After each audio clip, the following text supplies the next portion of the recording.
Un saludo a abo televidente, lo que tem notícia policial, nós temos uma compilação preparada a ver também. Lá nós vamos a ver item que estão com mais atenção. Polícia com controle de tráfego bastante grande de hora de tarde e vai focar weg.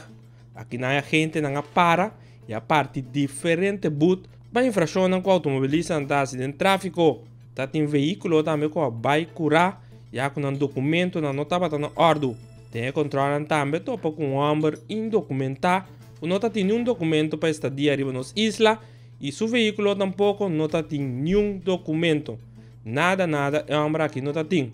Abai com seu auto, abai com ele também, pendente para sua deportação fora nas islas.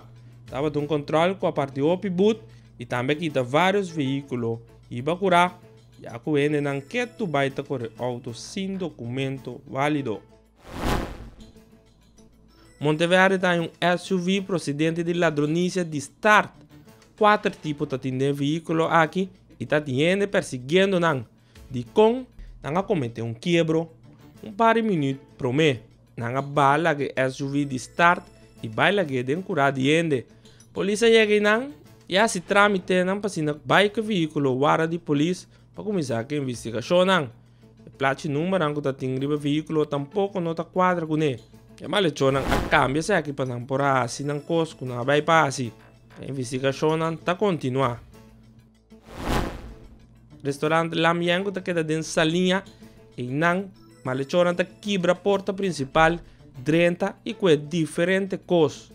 Estava de hora animar do lugar que se é toma lugar. Mas claro no momento é alarma também e boa que não chega e toma nota de quebro. A notificar a polícia também. E a wak também gravação não tá kiko a toma lugar. Ela trata de 4 homens, 40 de negócio e com diferentes coisas. Vai com ele. Polícia busca de área para wak citar e malechorang, pero não a toma nota de não. A investigação ainda continua assim para pronto para o man riba é não responsável pelo quebro no restaurante dessa linha. De hora entre em pandemia, toma lugar um acidente riba Caracas by weg. Net na altura de pomp de gasolina Vandis, e na 2 veículos acidentados. Um pick-up vai dar atrás de um auto de família.